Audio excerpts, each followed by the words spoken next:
चलो, तो हमारा आज जो टेस्ट हुआ था उसका पहला क्वेश्चन होगा। तो आज का हमारा पहला क्वेश्चन है कि फॉर्मूला यूनिट मास निकालना है हमें। फॉर्मूला यूनिट मास वो भी किसका बेटा? ZnO का। ZnO का फॉर्मूला यूनिट मास बड़ा सिंपल तरीके से निकालेंगे। तो देखो बेटा, हमको एक हिंट दी गई थी क्वेश्चन में कि Zn हमारे पास 65U होता है। ठीक है, तो यहाँ पर अगर मैं निकालूंगा तो एक एटम है बेटा आपका Zn का प्लस और एक एटम है आपका ऑक्सीजन का। तो Zn का फॉर्मूला यूनिट मास होता है बेटा 65 और ऑक्सीजन का होता है बेटा 16। तो ये हो जाएगा 65 प्लस 16। तो यहाँ से आंसर आ जाएगा आपका 1 और 6 and 81U। ठीक है, दूसरा बेटा हमारे पास N2O। ठीक है, दूसरा हम निकालेंगे बेटा Na2O। ठीक है, तो यहाँ पर Na2 को निकालेंगे तो 2 एटम्स हमारे Na के हैं और 1 एटम हमारा ऑक्सीजन का है। तो सोडियम का जो एटॉमिक मास होता है वो 23 होता है। तो 23 और ऑक्सीजन का होता है बेटा 16।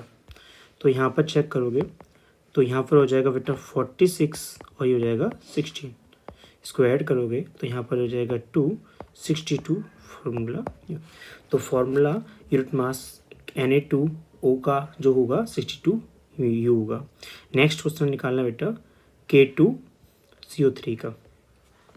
तो नेक्स्ट बेटा K2CO3 का।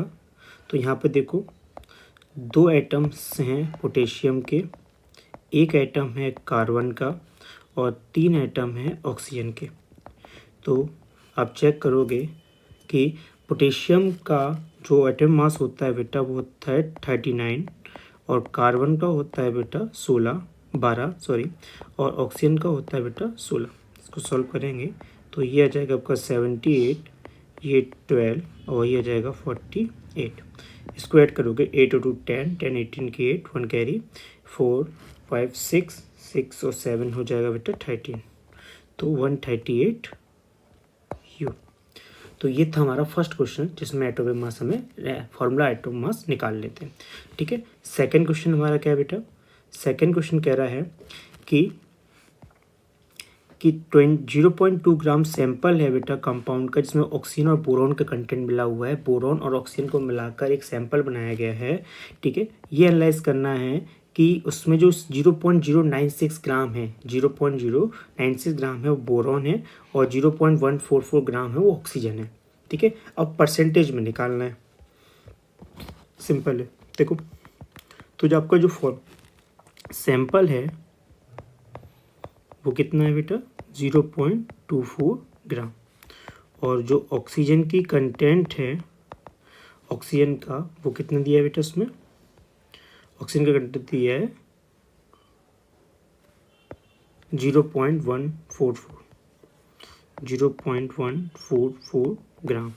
और बोरॉन का इसमें क्या कंटेंट दिया है बेटा? 0.096। तो ये हमें कंटेंट दिया है, हमें से परसेंटेज में निकालना था। तो बड़ा सिंपल तरीका है, क्या दिखाएंगे बेटा? Oxygen percentage. तो देखो ऑक्सीजन का अमाउंट कितना है, मल्टीप्लाई 100 अपॉन में सैंपल का अमाउंट। बस आपको ये करना था। ऑक्सीजन का अमाउंट दिया है बेटा 0.144 और ये है 100 और 0.24। ठीक है, तो यहाँ पर थोड़ा सॉल्व करेंगे, इसको एक जीरो बढ़ा लेते हैं जिसमें हमारा, तो यहाँ पर चेक करोगे तो ये पॉइंट रिप्लेस हो जाएंगे। तो वहाँ क्वेश्चन बनेगा 144 × 100 अपॉन 24। 0 से 0 कटेगा। ठीक है, तो थोड़ा इसको सॉल्व करो तो यहाँ से हो जाएगा 144 × 10 अपॉन 24। यहाँ से 4 की टेबल से देखोगे 4 6 4 3 12, 4 2 बचेगा, 4 6 तो हो जाएगा 6। तो यहाँ से आ जाएगा बेटा 60%। तो बेटा यहाँ पर ऑक्सीजन बाय परसेंट, ऑक्सीजन का जो परसेंटेज है बाय वेट के आधार पर, क्योंकि वेट ही तो यूज़ किया था हमने कि ऑक्सीजन का वेट कितना है और हमारा बोरोन का वेट कितना हो, तो उसके कंसेप्ट में हमें निकाला कि 60% जो सैंपल है वो ऑक्सीजन कंटेंट बैठ के बैठा है। अब हम निकालेंगे बेटा बोरोन के लिए, तो बोरोन के लिए निकालोगे तो बोरोन परसेंटेज, तो बोरोन का अमाउंट कितना है बेटा, अमाउंट ऑफ बोरोन मल्टीप्लाई 100 और सैंपल। तो बोरोन का अमाउंट हमारे पास जो क्वेश्चन में दिया हुआ था वो कितना है बेटा, 0.096। तो 0.096 का यूज़ करेंगे, 0.096 मल्टीप्लाई 100 अपॉन 0.24, एक जीरो लगाकर हम दोनों पॉइंट्स को हटा देंगे, तो यहाँ आ जाएगा 96 मल्टीप्लाई 100 अपॉन 24, तो 0 से 0 कट गया। यहाँ पे चेक करोगे तो यहाँ से 6 की टेबल में यूज़ करो, 6 4 जा और 6 1 जा, तो 3 आ जाएगा 36, तो आ जाएगा, और 4 का यहाँ से करोगे तो 4 आ जाएगा, तो 4 इंटू 10 करोगे तो ये आ जाएगा बेटा 40%। तो बाय वेट इस सैंपल के अंदर जो बाय वेट है वो हमारा बोरॉन कितने परसेंट है बेटा, 40%। तो क्वेश्चन में सिंपल रहता है कि आपके पास टोटल अमाउंट सैंपल का दिया हुआ था और ऑक्सीजन का अमाउंट दिया था कितना है और हमें बोरॉन का अमाउंट दिया था, तो हमने दोनों के अमाउंट को लिखा, तो दोनों का अमाउंट लेने के बाद और टोटल अमाउंट हमें सैंपल का पता ही था, तो बाय वेट निकालना था, तो ऑक्सीजन का जो अमाउंट था वो निकाला, टोटल अमाउंट डाला और उसके बाद टोटल अमाउंट को हमने सॉल्व किया, तो यहाँ से समझ में आया कि वो 60% निकला। कितना निकला, 60%। जैसे हमने बोरॉन का देखा तो बोरॉन का अमाउंट देखा, 100 से मल्टीप्लाई किया और डिवाइड किया टोटल सैंपल से, तो टोटल सैंपल से मल्टीप्लाई किया तो तुम्हारे कितना से आया, 40%। तो ये हमारा क्वेश्चन था हमारा सेकंड। थर्ड वाला क्वेश्चन चेक करते हैं अपना। थर्ड वाले क्वेश्चन में बताया था write down the Dalton symbols and name. Dalton ने स्टार्टिंग में जो सैम्बल्स बनाए थे वो 12 बनाए थे, हमारे एनसीईआरटी में से 12 सैम्बल्स दिए थे, तो उन सैम्बल्स को थोड़ा सा याद रखना पड़ेगा कि उन सैम्बल्स में हमें क्या क्या यूज़ रखने पड़ेंगे। ठीक है, तो हमें यहाँ पे देखो डाल्टन का जो सैम्बल था, एक तो हाइड्रोजन था, जो भरा हुआ है वो कार्बन था और जो खाली हो रहा था वो ऑक्सीजन है। दूसरा ये है तो ये फॉस्फोरस है, ठीक है, ये जो है वो सल्फ़र है, ठीक है, और यहाँ पर आई जो होगा वो आयरन होगा। दूसरा अपना यहाँ पर है बेटा सी जो कॉपर है, यहाँ पर एल लेड है, यहाँ पर हमारा एस सिल्वर है और यहाँ पर हमारा जी जो पॉइंट्स फॉर्म में होगा वो हमारा गोल्ड रहेगा। फिर यहाँ पर हमारे पास है बेटा पी जो प्लेटिना है और लास्ट में हमारा जो पटेगा बेटा वो ये फॉर्मेशन है मरकरी। ठीक है, तो ये हमारे कितने सैम्बल्स थे, 12 सैम्बल्स थे। तो ये सैम्बल्स आपको याद होने चाहिए, आपके एनसीईआरटी में ये ऑलरेडी गिवन है, आप एनसीईआरटी में चेक करो तो आपको ये सैम्बल्स वहाँ पे देखने को मिल जाएंगे। तो ये 12 सैम्बल्स आपको देखने थे और उसको याद भी रखना था। ठीक है, हाइड्रोजन, अच्छा सैम्बल्स का ये फिक्स जो है वो याद रखेंगे कि एच कैसे इंट्रोड्यूस होगा, कार्बन कैसे होगा, ऑक्सीजन कैसे होगा। Is it clear? चलो नेक्स्ट क्वेश्चन था फिर हमारा,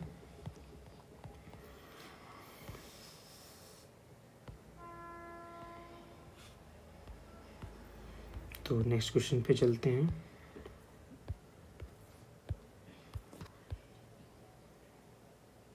नेक्स्ट क्वेश्चन यहाँ पे हमारा था कि राइट डाउन द फॉर्मूला। तो फर्स्ट है हमारा बेटा sodium oxide, sodium oxide. Sodium oxide का देखोगे बेटा तो यहाँ पर सोडियम को हम क्या लिखते हैं बेटा, Na और ऑक्साइड को O। Na जो होता है +1 में, ऑक्साइड -2 में इंट्रोड्यूस करता है। हमको पता है ये होता है कैटायन, ये होता है एनाइन। ठीक है, तो फॉर्मूला बनेगा बेटा Na 2 आ जाएगा और ऑक्सीजन के नीचे 1 आ जाएगा। तो फाइनल हमारा जो बनेगा, क्योंकि 1 लिखते नहीं है, Na2 ये होगा हमारा सोडियम ऑक्साइड। दूसरा वाला हमारे पास था बेटा एल्यूमिनियम क्लोराइड। ठीक है, तो एल्यूमिनियम चेक करोगे तो एल्यूमिनियम +3 में पाया जाता है और क्लोराइड -1 में, तो ये इस फॉर्म में हो जाएगा। तो यहाँ से फॉर्मूला आ जाएगा एल्यूमिनियम के नीचे 1 और क्लोराइड के नीचे 3। तो फाइनली फॉर्मूला हमारा बनेगा AlCl3। Is it clear? चलो नेक्स्ट है बेटा, नेक्स्ट हम देखेंगे यहाँ पर थर्ड वाला जो कि है हमारा सोडियम सल्फाइड।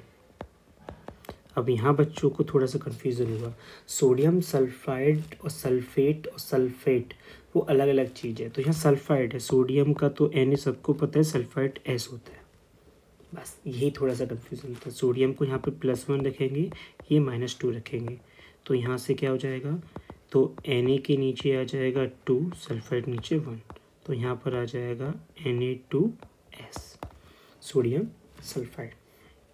मैग्नीशियम हाइड्रोक्साइड हमारा लास्ट वाला, तो मैग्नीशियम हाइड्रोक्साइड है,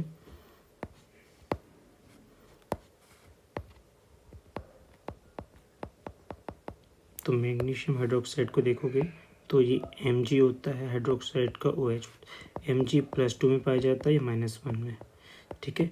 अब थोड़ा सा बच्चे यहाँ क्या कन्फ्यूज़ कर देते हैं, ऐसे लिखेंगे Mg1 आ गया, OH 2 आ गया।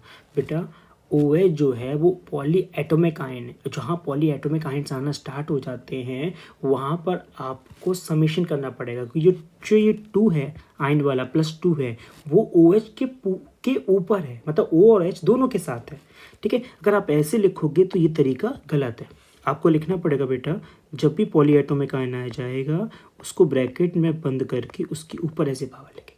याद रखना, पॉली एटोमिक आयन्स में 2 से या 3 ज़्यादा आयन्स होते हैं, तो उनके ऊपर जो वैलेंसी की जो चार्ज होगा कैटायन और एनायन का वो ब्रैकेट के बाहर लिखा जाएगा। Is it clear? ठीक है, तो ये सही तरीका है, तो इसको फाइनली हम लिखेंगे MgOH का whole twice, that's the answer. Is it clear? ठीक है, ये तरीका बिल्कुल गलत है, ऐसे नहीं लिखना क्योंकि ऐसे गलत हो जाएगा। ऐसे जो 2 है वो सिर्फ H पे माना जाता है, किस में माना जाएगा, जबकि OH पूरे पे होना चाहिए, तो हाइड्रोक्साइड आयन पे ऊपर, तो यहाँ पर MgOH का ट्वाइस। Is it clear? चलो, तो हमारे ये कुछ क्वेश्चंस थे पहले पेज के।